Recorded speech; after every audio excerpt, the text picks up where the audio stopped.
Hello guys, welcome back to my channel. Di video kali ini kita akan membahas kasus yang dialami oleh keluarga Hoagland. Richard Hoagland adalah seorang pria yang berasal dari Indiana yang bekerja di perusahaan asuransi. Sebelumnya dia sudah pernah menikah, tapi kemudian pernikahannya harus berakhir. Dia lalu bertemu dengan Linda Easeler dan mereka memutuskan untuk menikah pada tahun 1982. Linda menggambarkan Richard sebagai seseorang yang menyenangkan, dia seorang yang positif, dan dia sangat senang berada di dekatnya. Richard dan Linda lalu pindah ke Indianapolis, Indiana, dan mereka memiliki dua orang putra, yaitu Matthew yang berusia 9 tahun dan Douglas yang berusia 6 tahun pada saat itu. Keluarga ini juga tinggal di rumah yang besar yang cukup bagus. Mereka memiliki pendapatan yang baik. Mereka bahkan sering liburan ke tempat yang eksotis. Jadi kehidupan keluarga mereka terlihat begitu bahagia dan juga kehidupan pernikahan yang sehat. Tapi seiring berjalannya waktu, Linda menyadari kalau suaminya Richard telah berubah. Richard mulai mengurung diri di kamar. Dia terlihat lebih tenang. Dia menarik diri dari percakapan keluarga dan dia terlihat berbeda dari biasanya. Linda sempat berpikir mungkin Richard sedang mengalami depresi atau mungkin dia sedang mengalami waktu yang sulit di tempat kerjanya. Dan Linda juga tidak terlalu mengkhawatirkan hal ini karena menurutnya hal ini adalah hal yang wajar dalam kehidupan pernikahan dan wajar bagi seseorang untuk melewati titik terendah dalam hidupnya. Dan Linda juga berpikir kalau mereka dapat melewati hal itu bersama-sama. Pada tanggal 10 Februari tahun 1993, Linda, Richard, dan kedua anaknya memulai hari seperti biasanya. Linda mengantar putranya ke sekolah, lalu dia pergi bekerja. Dan sekitar jam 4:45 sore, Linda menerima telepon dari suaminya Richard saat dia masih di tempat kerja. Dan Richard bilang kalau dia sakit dan dia akan pergi ke rumah sakit. Lalu Linda bilang, "Oke, aku akan menemanimu ke rumah sakit." Tapi Richard menolaknya. Dia bilang dia tidak ingin menunggu dan tidak punya waktu untuk menunggu, jadi dia akan pergi sendiri. Linda kemudian mulai merasa khawatir dengan suaminya dan dia berpikir kalau sebentar lagi dia akan pulang dan dia bisa menemui suaminya di rumah. Jadi dia tetap melanjutkan pekerjaannya. Setelah selesai bekerja, Linda pergi menjemput Douglas dari sekolah, lalu kembali ke rumah sekitar jam 5:45 sore. Setelah sampai di rumah, dia tidak melihat suaminya ada di sana. Bahkan putranya Matthew pulang sendirian, padahal seharusnya dia dijemput oleh ayahnya Richard. Dan sebelumnya Richard tidak memberitahu Linda rumah sakit mana yang akan dia datangi. Jadi Linda mencoba menelepon semua rumah sakit yang ada di area itu. Tapi tidak satu pun rumah sakit yang memiliki pasien yang bernama Richard yang masuk rumah sakit pada hari itu. Linda mencari di sekitar rumah dan melihat apakah ada sesuatu yang aneh dan mencari tahu apakah Richard membawa barang-barangnya. Tapi setelah dia memeriksanya, dia tidak menemukan hal yang aneh. Semua bajunya masih ada di sana, tidak ada tanda kalau dia mengemasi barang-barangnya, paspornya juga masih ada di sana. Dan Linda juga bertanya-tanya hal mendesak apa yang harus dia lakukan sampai dia lupa membawa mantelnya. Karena saat itu bulan Februari dan cuaca sangat-sangat dingin. Tidak lama Richard kemudian menelpon Linda dan dia bilang, "Saya tidak bisa hidup seperti ini lagi dan saya pikir Anda akan lebih baik tanpa saya." Richard lalu menutup teleponnya padahal Linda belum sempat mengatakan apa-apa. Beberapa jam kemudian Richard menelpon kembali dan bilang, "Saya tidak ingin masuk penjara dan saya tidak akan pernah kembali." Dan sekali lagi Richard menutup teleponnya, dia tidak memberikan waktu pada istrinya untuk bicara. Linda lalu melaporkan hal ini ke kantor polisi, memberitahu keluarga dan teman-temannya. Jadi ada banyak orang yang berusaha mencari keberadaan Richard. Tapi setelah beberapa hari berlalu, mereka tetap tidak menemukannya. Sampai akhirnya polisi menemukan mobil Richard terparkir di Bandara Internasional Indianapolis. Polisi kemudian menghubungi beberapa maskapai penerbangan karena mereka berpikir mungkin Richard telah pergi ke luar negeri ataupun ke luar kota. Tapi mereka tidak menemukan catatan atas nama Richard Hoagland dan juga tidak ditemukan ada pembelian tiket atas nama Richard. Richard kemudian kembali menelpon Linda beberapa kali sampai akhirnya mereka memutuskan untuk melacak keberadaan Richard melalui panggilan telepon. Panggilan pertama dilakukan dari Venezuela dan panggilan kedua dilakukan dari Aruba. Tapi tetap saja ini membuat mereka merasa kebingungan. Dan polisi juga mencoba mencari tahu kenapa Richard pergi meninggalkan keluarganya dan kemana dia pergi. Sementara Linda pada akhirnya menerima kalau dia tidak akan bisa melacak suaminya. Beberapa bulan kemudian, pada bulan Mei, Matthew dan Douglas menerima kartu ucapan selamat ulang tahun dan uang cash sebesar $50 dari Richard. Dan mereka benar-benar bingung karena mereka tidak tahu di mana ayahnya atau apa yang telah terjadi padanya.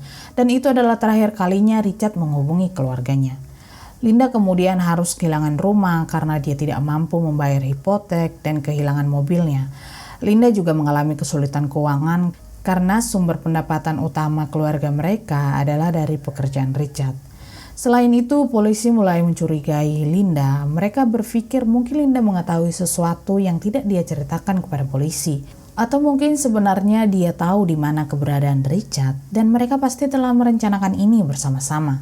Polisi bahkan beberapa kali menginterogasi Linda dan mereka mencoba membuatnya mengakui kalau dia tahu keberadaan suaminya.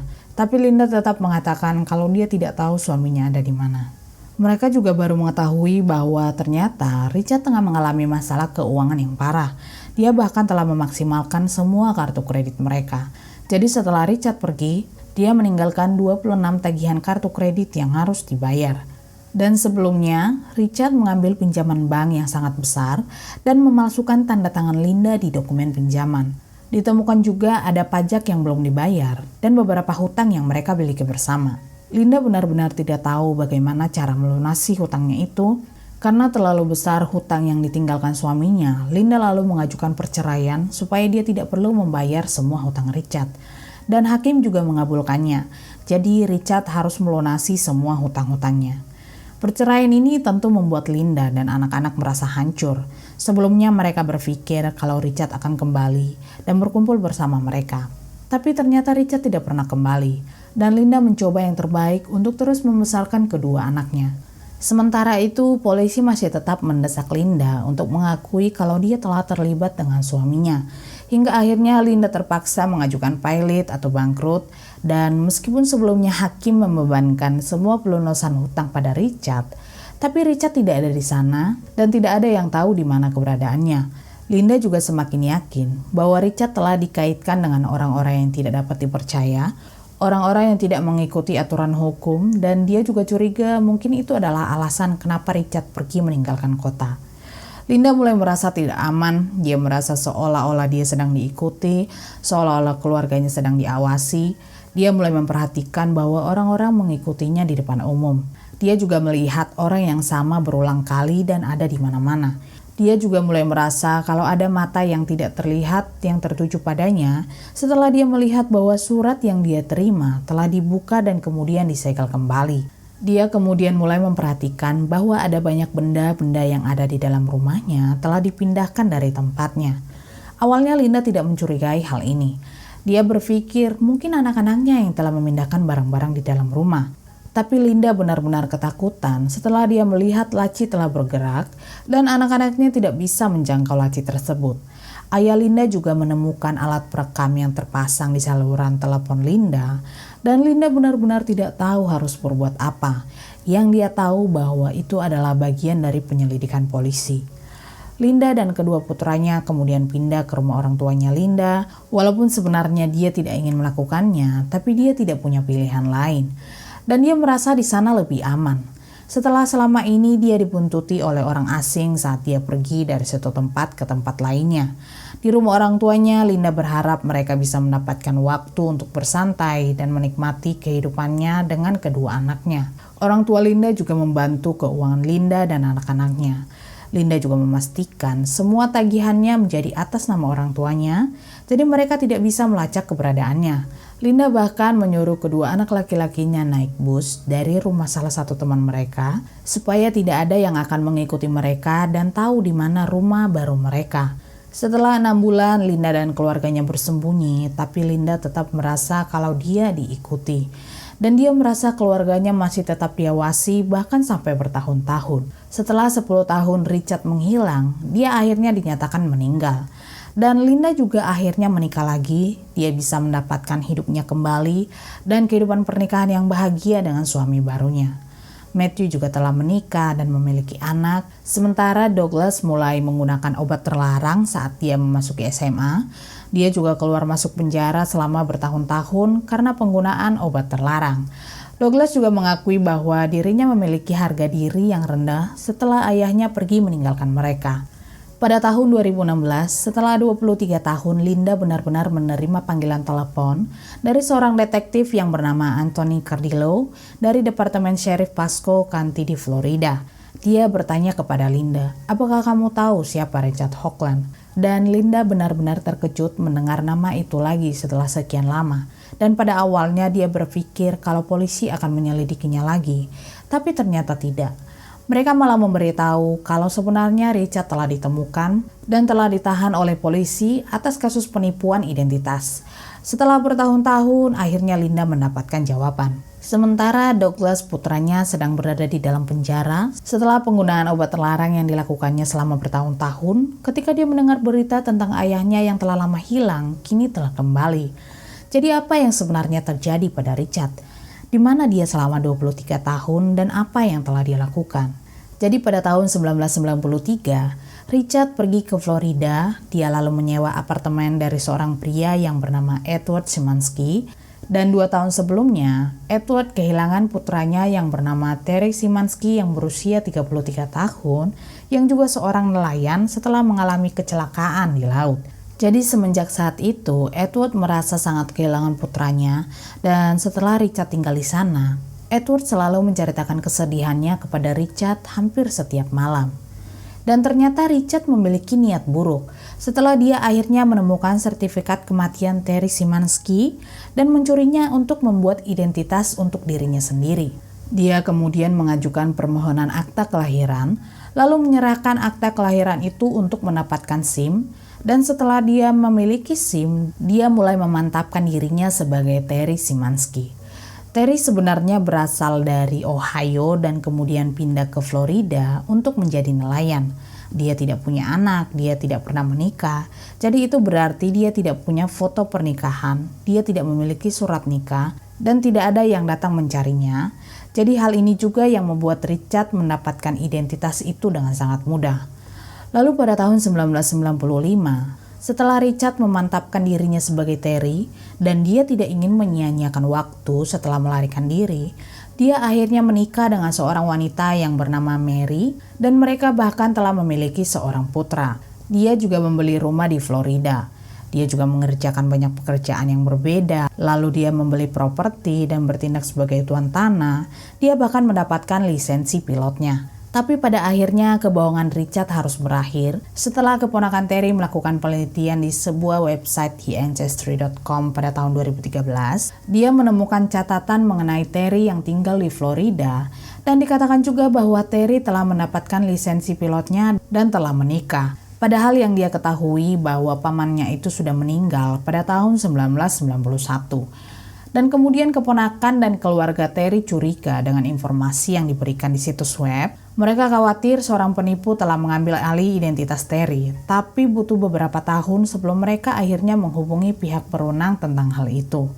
Lalu pada bulan Juli tahun 2016, detektif Sheriff Pasco County Cardillo mengetuk pintu Terry. Lalu Richard bilang kalau namanya adalah Terry Szymanski. Dia juga menunjukkan SIM dan nomor jaminan sosial. Kemudian si detektif malah menunjukkan sertifikat kematian itu. Dan tidak perlu waktu lama, Richard mengakui kebohongannya selama 2 dekade. Sementara istri dan putranya yang ada di Florida tidak tahu apa-apa tentang kehidupan masa lalunya di Indiana dan keluarga yang telah Richard tinggalkan.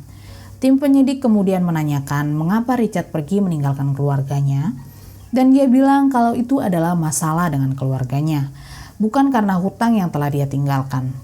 Tapi pada kenyataannya, Richard meminjam uang dengan jumlah yang besar, bahkan memalsukan tanda tangan istrinya.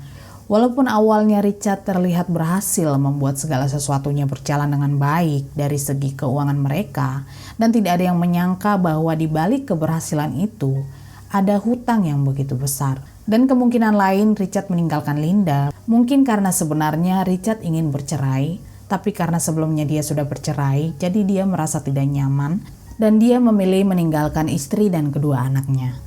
Lalu pada bulan Februari tahun 2017, Richard akhirnya dijatuhi hukuman 2 tahun penjara karena telah mencuri identitas orang lain dan karena jaksa penuntut tidak dapat menemukan pernyataan tertulis yang berisi dakwaan asli terhadap Richard dari tahun 1993 dan karena Indiana memiliki undang-undang pembatasan 5 tahun untuk pencurian yang artinya setelah 5 tahun berlalu setelah pencurian dilakukan, pelakunya tidak dapat dituntut atas kejahatan khusus tersebut.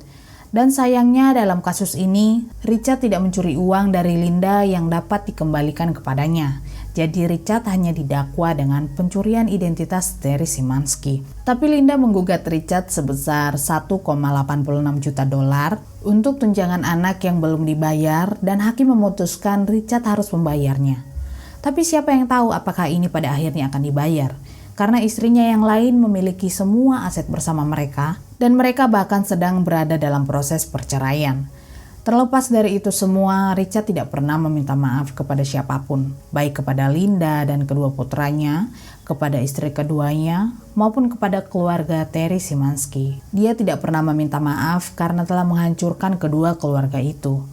Douglas juga akhirnya bebas dari tahanan, dia kembali membangun kehidupannya, dan bagi Matthew dan Douglas yang telah melihat semua yang dilakukan ayah mereka, sekarang mereka memiliki teladan yang sempurna tentang apa yang tidak boleh dilakukan. Dan sampai hari ini mereka sama sekali tidak tahu mengapa Richard memilih untuk pergi meninggalkan mereka, karena menurut Douglas, alasan yang diberikan ayahnya itu tidak benar. Anyway, thank you guys for watching dan sampai jumpa di video selanjutnya.